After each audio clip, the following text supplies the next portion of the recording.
Hi hello नमस्कार. कशा आहात तुम्ही सर्वजण? मस्त आहात ना? आय होप तुम्ही मस्तच असाल.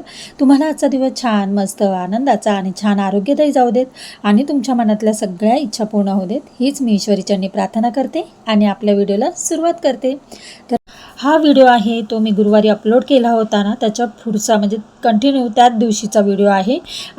त्या दिवशी सगळं मी काम पंत्या वगैरे बॉक्स तयार केला आणि पॅकिंग वगैरे सगळी कामं अर्धी करून ठेवली आणि अर्धं बाकीच होतं. पण मी अपॉइंटमेंट घेतली होती म्हणून मी पार्लरला आले आणि पार्लरला मी हेअर कट करते. तर आर्याबरोबर आले आणि बघूया आता काय काय करायचं आहे. आणि आर्याचं सुद्धा केस ना खूप गळतं, तर त्याच्यासाठी मी म्हटलं थोडं कटिंग करेल आणि तिचं मी तिच्यासाठी खास करून आले. पण चला आता बघूया, पण तुम्ही व्हिडिओवर कंटिन्यू राहा.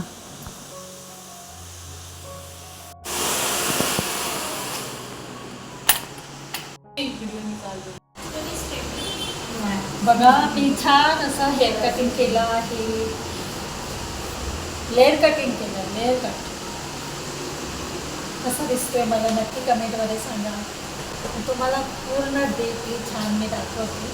पण आता सर्वात आधी ह्या काही म्हणजे माझी मैत्रीणच आहे, पार्लर यांचं आहे, ते खूप छान कटिंग हेअर पार्लरमध्ये सगळं खूप छान आहे करतात. हे बघा, हाय करा. खूप छान कट केलं त्यांनी हेअर कट, खूप छान केलं, मला खूप आवडलं है ना. फोटो काढते असं पण दाखवू का?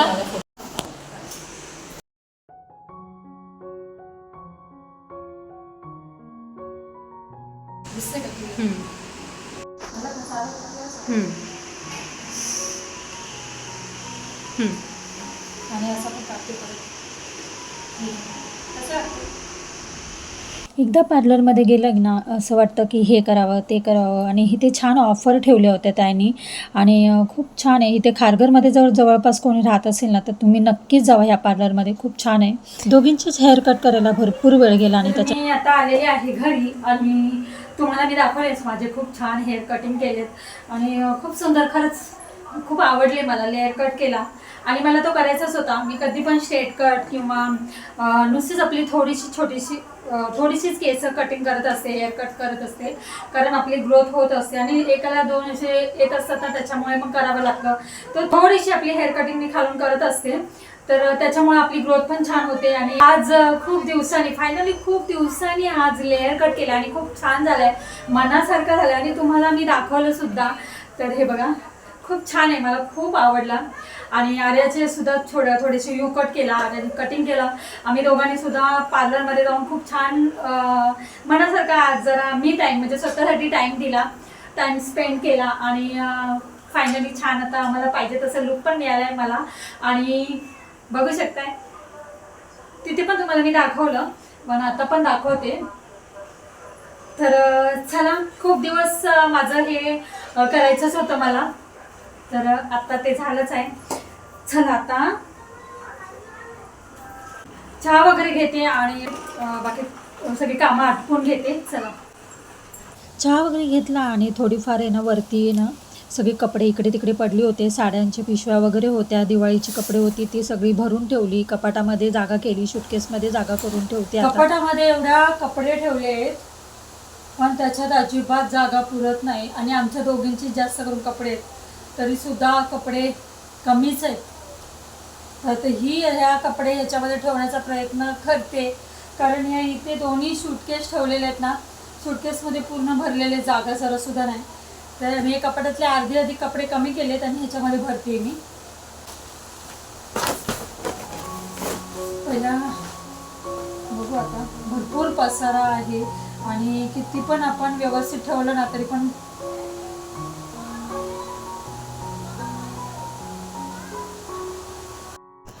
कपाटामध्ये जितके लागेल तितके कपडे ठेवलेत, परंतु जे नाही लागत ते सूटकेसमध्ये मी ठेवून दिलेत. आणि प्रत्येक वेळी कपाट आपण जेव्हा काढतो ना, तर घाईच्या कामामध्ये कपडे इकडे तिकडे अस्ताव्यस्त होतच असतात. आणि नेहमीच असं नाही की कपाट व्यवस्थित ठेवण्याचा आपण प्रयत्न करतोच, पण घाईच्या टायमाला होतंच. आणि माझ्याबरोबर तुमचंसुद्धा होत असेल ना, नक्कीच होत असेल.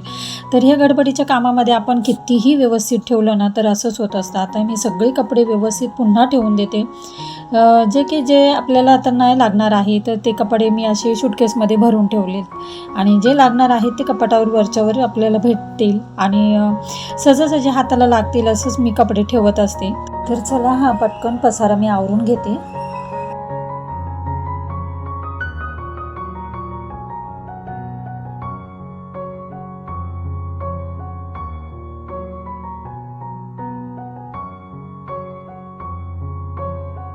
पसारा आवरायचा आहे आणि हे कपडे सुद्धा ठेवायचे आहे मला.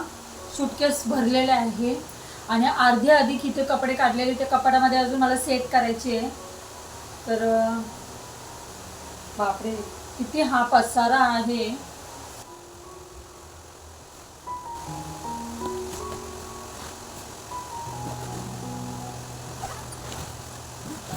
तर मी कपडे बिपडे सगळे आवरून घेतलेत कपाटातले. पण आता मी बरीचशी कपडे इथे दिसत असेल काढलेत, मी सूटकेस लावलेला आहे. आणि आता ही कपडे मला ठेवायची आहेत. अर्धं अजून काम राहिलंच आहे बाकी, ते आता आटपून घेते मी. चला, इतका पसारा होता ना, आणि कपड्याचा पसारा म्हटलं तर बापरे, किती पसारा आटपला ना तरी कमी होत नाही.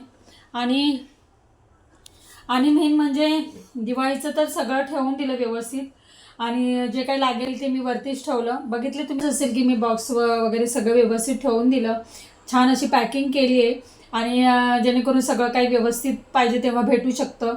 आणि इकडे तिकडे ठेवलं ना, मग सामान आपणच शोधत बसतो, तेवढा टाईम जातो, लक्षात सुद्धा राहत नाही काय कुठं ठेवलं आहे. त्याच्यामुळे आता मी व्यवस्थित हे करून ठेवलं आहे, ते एक मोठं काम झालं आहे. आणि टेरिस आहे 1 फ्लोअर, मस्त असं आर्याचं वेगळा बेडरूम आहे. खालीसुद्धा जागा आहे प्लस. पण आम्हाला नाही, तिघं जरी आम्ही छोटी फॅमिली असल्यानंतर मेन म्हणजे ना काय सांगू आता, आमची नवीन फ्लॅटमध्ये असं वाटतं खरंच जावं का राहायला. इतका छान आहे तो 1 BHK. आणि वर त्यात मस्त असं मोकळी हवा आहे, छान आहे. तर असं वाटतं कधी कधी मग नको हे इथे छोट्याशा जागेमध्ये ॲडजस्ट करणार. हे भले मोठं आहे, 3 फ्लॉअरचं आहे. आणि भरपूर असं जागा जरी ऐसपैस असली, वरती आहे, टेरिस आहे, सगळं काय आहे बरोबर आहे. पण मला खूप आता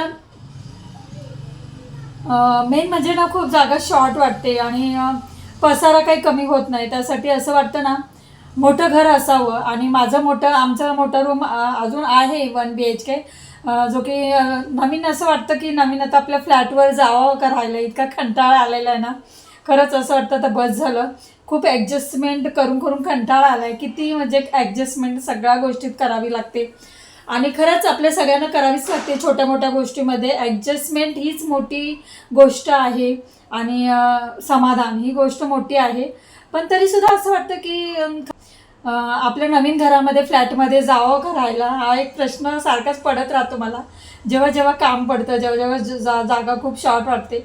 भले मोठं घर असलं ना ते, तर असं वाटतं काम पडलं तरी ठीक आहे, मोठी जागा, तितकीच साफसफाई आली, स्वच्छता आलं, ठेवणं आलं व्यवस्थित, तरी पण असं वाटतं की नको आता ते खरंच नवीन फ्लॅटमध्ये जावं राहायला. चला आता बराच वेळा सारखा विचार येतो. आता माझी बरीच कामं झालेली आहेत. हा जर रूम ह्या पण आहे, फर्स्ट फ्लोअर आहे, सेकंड आहे, वरती टेरिस आहे. आणि ह्याला पण स्वच्छता करावी लागते, सगळं साफसफाई त्यालासुद्धा करावी लागते. जर की मोठा फ्लॅटमध्ये आपण मोठं घर घेऊ किंवा काही असो, आपल्याला तर स्वच्छता करावीच लागते. आणि जेवढी मोठी जागा असते तेवढंच आपल्याला काम पण जास्तच असतं. पण असो, मला तर असं वाटतं आहे, ते तुमच्याबरोबर मी शेअर केलं. तर चला, आता व्हिडिओचा मी इथेच एंड करते. जे काय छोट्या मोठ्या आपल्या गोष्टी असतात, तर आपण त्या गोष्टीवर सतत विचार करत असतो, सॉल्युशन काढत असतो. तर चला, असो, आपलं आयुष्य आहे, त्याच्यातून आपण तोडगा काढायचा असतो, ॲडजस्टमेंट करायचं असतं. सर्वात मोठं सगळं मन समाधान असलं तर सगळं आयुष्य सुंदर असतं. आणि छान जातं. तर त्याच्यामुळे जास्त विचार करू नका आणि छान आनंदी जगा. काळजी घ्या. बाय.